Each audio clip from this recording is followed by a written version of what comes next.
Naaresto ng Pasig City Police ang isang lalaki na responsable sa pananaksak at pagkakapatay sa isang biktima sa isang insidente sa lungsod ng Pasig.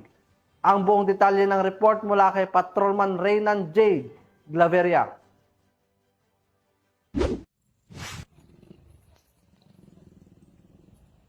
Naging matagumpay ang isinagawang follow-up operation ng mga tauhan ng Pasig City Police Station na nagresulta sa agarang pagkaaresto ng suspect na kinilalang si alias Nonoy, 18 anyos at residente ng Barangay San Isidro, Taytay, Rizal. Agad na i-report ang krimen sa tulong ng isang saksi na tumawag sa 911 upang humingi ng tulong.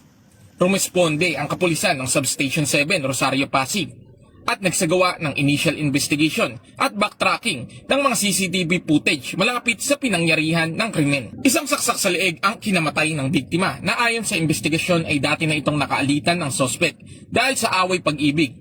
Nais umanong agawing muli ng biktima ang dati nitong kasintahan na kasalukuyang karelasyon ng suspect kaya nagawa niya itong saksakin. Natukoy ang kinaroroonan ng suspect sa tulong na rin ng kasintahan nito. Sa kasalukuyan, nasa kustudiya na ng Pasig PNP ang suspect at ito ay nahaharap sa kasong homicide. Mula dito sa Eastern Police District, ako po ang inyong PNN correspondent, Patrolman Reynan J. Gravera, alagad ng batas, tagataguyod ng Balitang Pulis.